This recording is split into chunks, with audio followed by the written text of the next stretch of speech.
It's time for Brush Street Beat presented by McLaren Healthcare. And guys, we've got a very special guest joining us today with the news of the MLB return to play plan. Ron Gardenhire, the Tigers manager. Hey, baseball is coming back. Just next week, we're going to be heading to spring training at Comerica Park. And Ron, I want to start with asking you, a lot has been going on these past few months, both with the obvious COVID-19, and then there was the drama and coming to an agreement on this return to play plan.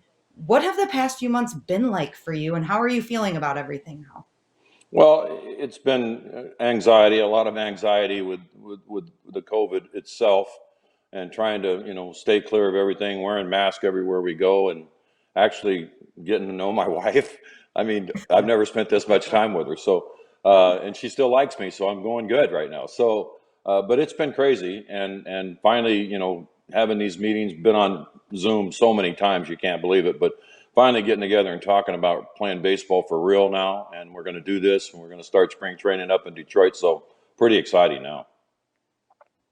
Ron, since you had some spring training before everything was put on pause, when you go back, and I know you have to split the squad, there's going to be 60 guys, and some are going to be morning guys, some will be afternoon. At least they've got some work in. I mean, will they not be as far behind as say, if they were picking up, and having a full 6-7 months off as opposed to the last 3? Well, and my coaches, they've been reaching out. I've asked my coaches, my hitting coach, my pitching coach, to talk to these guys and let them know that we need them to be something a little bit more than almost ready. We need them to be able to get going right from the get-go, because we don't have that much time. Most of these guys have really been working their tails off. I mean, Matt Boyd's told us he's ready to throw 7 innings already, and that I understand that with Matty Boyd. He's game on. So a lot of these guys get it, and they've been working out, and we've talked to most of them, and hopefully, we won't have too many. You worry about the injuries, you worry about the COVID. When you get to spring training, hopefully we can bypass all that, and everybody will come in pretty good shape, and we'll go from there.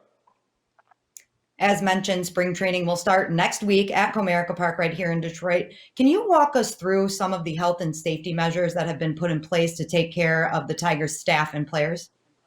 Yeah, I mean, we're going to get tested right away, get tested, and then we have to go back to the hotel for a couple days and let them check and make sure everything's okay or not okay.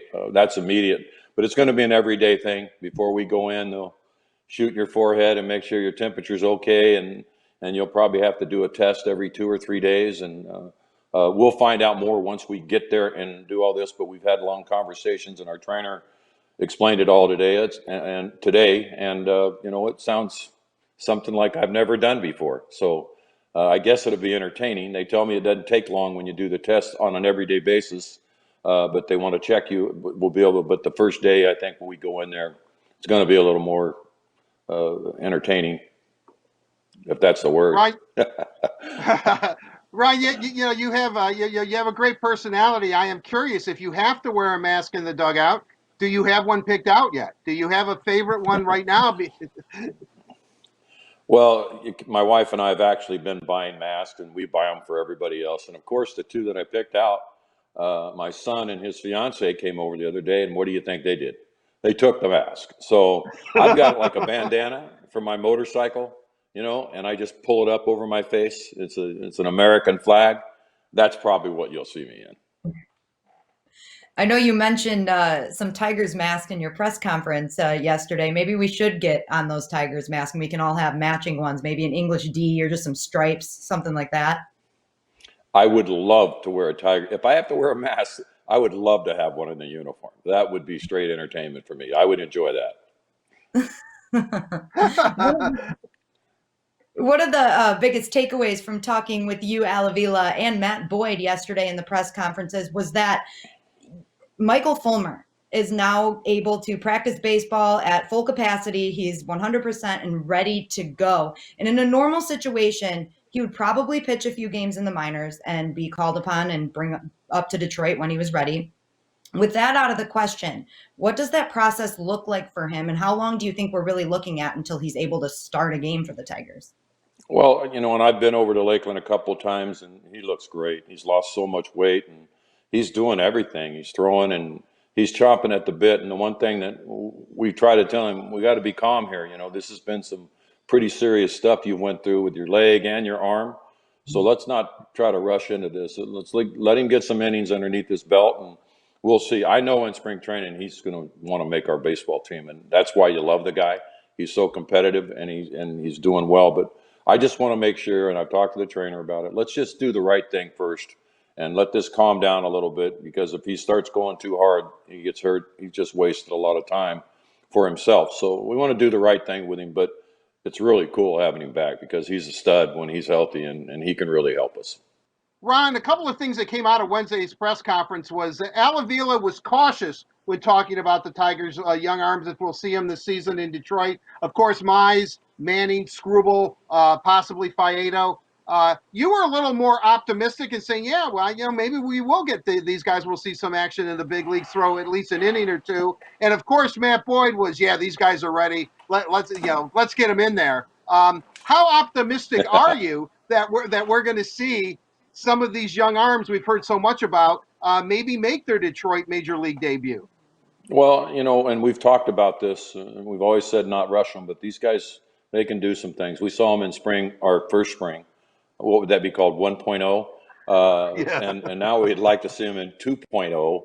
But they're going to be there. You can't let these guys, we can't just let it be a wasted year and them not do anything. So, and our only option is basically, somewhere during this have a possibility of doing it. And that's always going to be up to Al. Al's going to make the final decision, but I'm always tapping on his shoulder going, I really like this guy, Al. So, we'll see how it goes. But I think it'd be fun for all involved if these players go out and they're healthy and they're ready to do this and able to do this.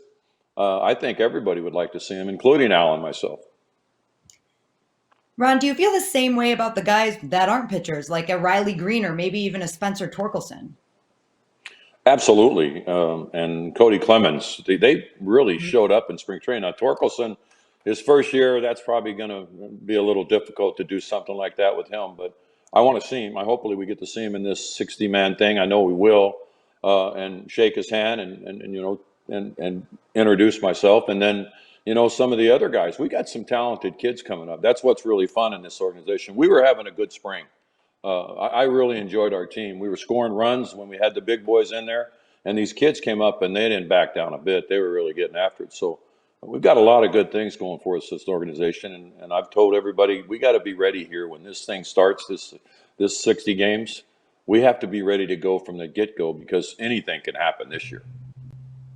Well, we've heard for so long, Ron, that pitching is maybe the strength of the organization at this point. In a 60-game schedule, do you believe that the pitchers will be ahead of the hitters and that anything can happen because the strength of this club is pitching? Yeah, pitchers, they're going to have an advantage because they've been throwing. And honestly, because you normally go through a full spring and you get whatever, each hitter gets 50 to 75 at bats, whatever it might be. Well, it's going to be harder to do that now. For one thing, we're not playing other teams unless we set something up and have to travel. So we're going to play inter-squad games. So really, they're going to be facing our pitchers. And I think pitchers will be ahead early this year just because of how much we've had to lay off. You said it yourself, anything can really happen in a 60-game season. Now, heading into a normal season, the Tigers weren't expected to be making a playoff run, but that could change this year. In your mind, what are some realistic expectations and goals heading into this short season? Well, first, get healthy and stay away from this COVID thing, everybody involved. And then I like our chances. I think, we brought in some veteran hitters that can drive a baseball. Kroner and Schuper on the right side over there. I mean, these guys can hit. Cabby's looks as good as I've seen him since I've been manager here. And in great shape. He's been working. He sent video of him hitting down there in Miami. And I'm telling you, we actually have some of the young kids have got a year experience now. So there's some pretty good things. And we have competition for jobs in spring training, which we were just basically giving them away the last couple of years because they were all kids and trying to figure out who could and who couldn't. But we're going to have competition. And when we get going here, there's going to be competition for some of these jobs, that's how you want to do it because that's when you get better. Ron, do you have a sense of, are you happy, a sense of relief? Was there a moment where you thought that maybe this day wasn't going to arrive, that baseball may not come back this year? Yeah, and the emotions have been all over the place because you hear some good stuff and all of a sudden then it doesn't turn out very good. And all the conversations when they started negotiating, that wasn't fun to listen to and watch and see all the things being said. I don't like that kind of stuff, but you know what? I think through it all, I think we'll all be better for it. And hopefully ownership and Players Association sometime or another, they get everything set up where we don't have to do with that again. COVID's, really hurt a lot of people, and a lot of people have lost their lives. So we're going through so much bigger than baseball. So it was disappointing to see the bickering going on about baseball with everything in the world going on. But you know what? It's part of the business, and hopefully we're past it right now. We could all move forward and just shake hands and play baseball. Ron, we were able to talk to a few players about the idea of playing in front of no fans. But from your perspective, how is that going to change the game? Well, I guess when I walk out to make a pitch and move, if they let me do that, maybe I won't get booed, only by my own players. But the fans are everything. And honestly, it's going to be difficult. I mean, with nobody cheering and all those things, the guy gets a big home run. The only people who are going to be cheering is us, and we can't shake hands, we can't high five. So it's going to be different, and we're just going to have to try to figure out ways around everything, how we can get it done and still be safe. But the fans are everything. That's what the game's all about. Would you like to see them pipe in sound? I've watched the German soccer league, the Bundesliga. I've watched Korean baseball, and I thought I wasn't going to be a fan of it, but I kind of like it. It's kind of interesting when you hear that. Would you like to see piped in sound? Not people booing you, maybe grumble. Maybe when you go out to the mound to make a pitching change, there'd be grumbling sounds. But has that been bandied about? And do you think that that may be something we'll see? I think they'll try just about anything. I really do. I think they're not afraid to really go out there on a limb and try something.